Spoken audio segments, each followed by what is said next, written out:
नमस्कार साथियों, मैं डॉक्टर धर्मेंद्र कुमार एक बार फिर से आपका स्वागत करता हूं आपके अपने चैनल एक्यूप्रेशर एक खोज पे।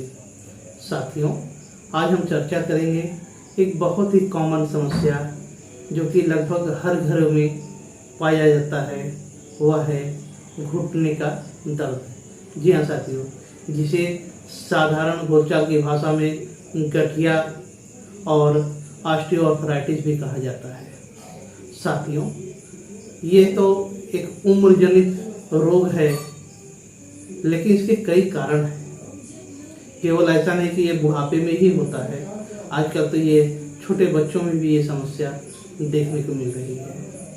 तो साथियों, आज के इस एपिसोड में हम घुटने का दर्द या ऑस्टियोआर्थराइटिस या गठिया, जो भी नाम दें, उसके रोग का कारण, बचाव, साधारण परंतु बहुत ही प्रभावकारी एक कसरत है जिसे कहते हैं नी बेंडिंग एक्सरसाइज, एवं एक्यूप्रेशर में सीड और कलर थेरेपी के द्वारा घुटने के दर्द से कैसे हम निजात पा सकते हैं, इसी की चर्चा करेंगे।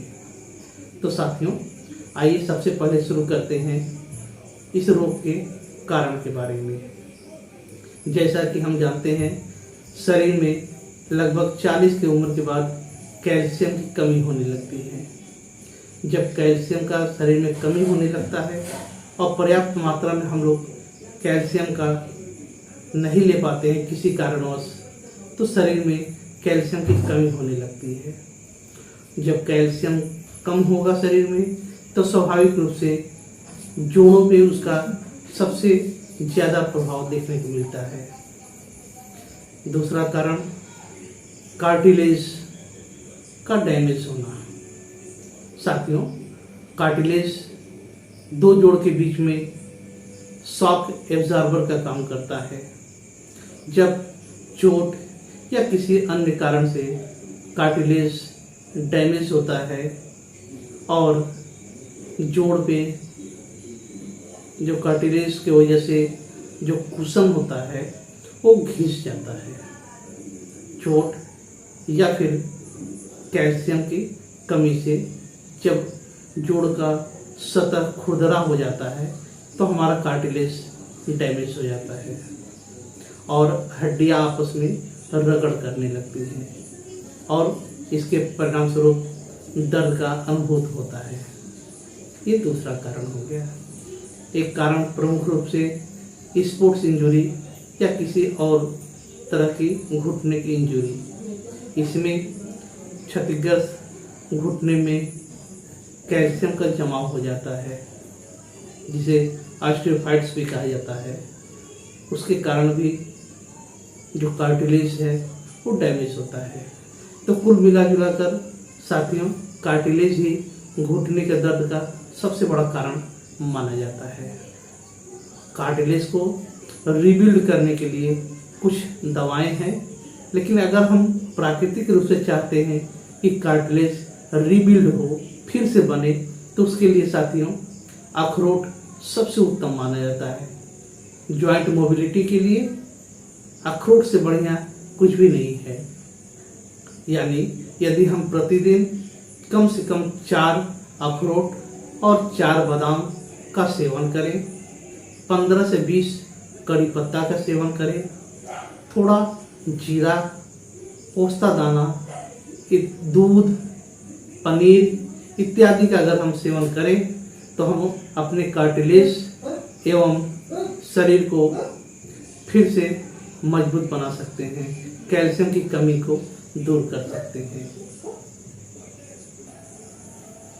साथियों, घुटने के दर्द से बचाव के लिए सबसे अच्छा उपाय है नी बेंडिंग एक्सरसाइज, जिससे कि जॉइंट में ताकत कम ना हो और आप अपने दैनिक कर्म को अच्छी तरह से संपादित कर पाएं। उसके लिए पहले उसके बारे में थोड़ी सी जानकारी दे दें, फिर प्रैक्टिकली रूप से आपको बताएंगे कि ये एक्सरसाइज कैसे किया जाता है। तो इस एक्सरसाइज को करने से पहले क्या करें, ऐसी जगह पर बैठे जहां पर कि आपका पैर नीचे लटकता हो। चौकी या चेयर पर भी आप बैठ सकते हैं, लेकिन शर्त यह है कि पैर लटकता रहे।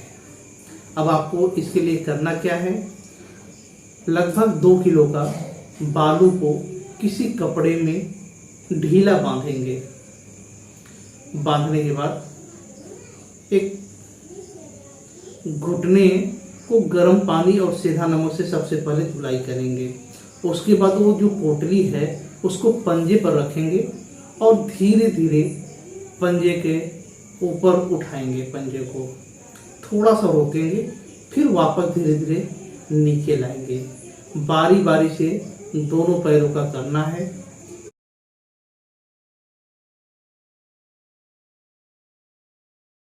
साथियों, नी बेंडिंग एक्सरसाइज कैसे करना है इस बात को समझते हैं। सबसे पहले अपने दोनों घुटनों को गर्म पानी और सेंधा नमक से धुलाई कर लें। धुलाई करने के बाद लगभग 2 किलो वजन का या तो बालू या कोई भी ऐसा सामान हो जो कि वजन का काम करे, उसको आप पंजे पर रखेंगे और उसको होल्ड करेंगे। कितनी देर तक वो बता रहे हैं। सबसे पहले जो भी बालू की पोटली हो या फिर वजनी सामान हो उसको आप पंजे पर रख लेंगे और धीरे धीरे इसको ऊपर उठाना है। जितना संभव हो उतना उठाएं, थोड़ा सा रोकेंगे, होल्ड करेंगे, फिर वापस धीरे धीरे नीचे लाना है। इसी तरह से दोनों पैरों में ये करेंगे।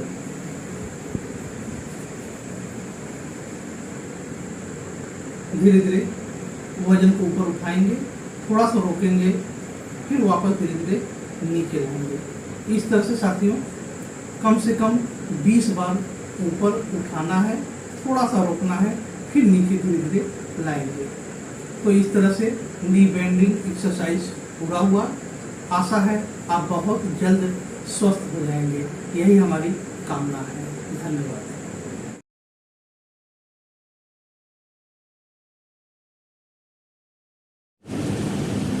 तो साथियों शुरू करते हैं एक्यूप्रेशर के माध्यम से घुटने के दर्द को खत्म करने का रामबाण तरीका।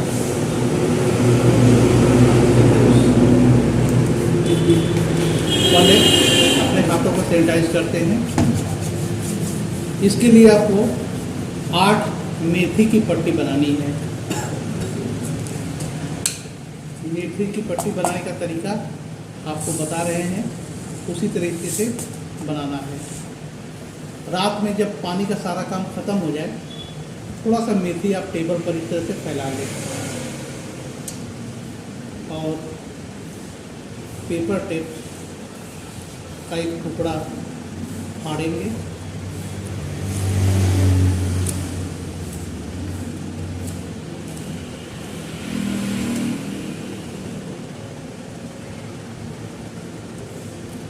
ये आपका मेथी का पट्टी तैयार हो गया। इस तरह से 8 पट्टी आपको तैयार करना है। साथियों ये पट्टी तैयार हो गया। अब कहाँ लगाना है इस बात को अच्छी तरह से समझ लीजिए। बाएं हाथ में रिंग और मिडिल फिंगर के बीच वाले जोड़ पर लगाना है और उसी तरह से दाहिने हाथ में भी मिडिल और रिंग फिंगर के बीच वाले जोड़ पे लगाना है। पट्टी लगाने का तरीका, लगाएंगे, लगाकर हल्का सा दबाव देंगे कि पट्टी चिपक जाएगी। साथियों इस तरह से 8 पट्टी तैयार जो किए थे 4 हाथ में लग चुका है। अब आपको पैर में कहाँ लगाना है वो बताना है। साथियों पैर में 3rd और 4th टो, तीसरी और चौथी उंगली में, दोनों पैरों में तीसरी और चौथी उंगली, इस पर मेथी की पट्टी लगानी है।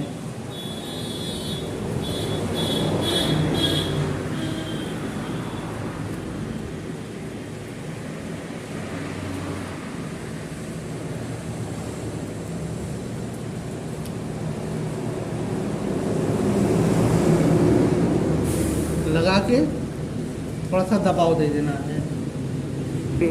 साथियों, जैसा कि आप देख रहे हैं, 1 2 पट्टी दाहिने पैर में और 2 पट्टी बाएं पैर में। इस तरह से 4 पट्टी हाथ में और 4 पट्टी पैर में प्रतिदिन रात को सोते से पहले लगाएं और सुबह सोकर उठने पर निकाल दें। 24 घंटे में 8 से 10 घंटे तक ये पट्टी लगा रहे।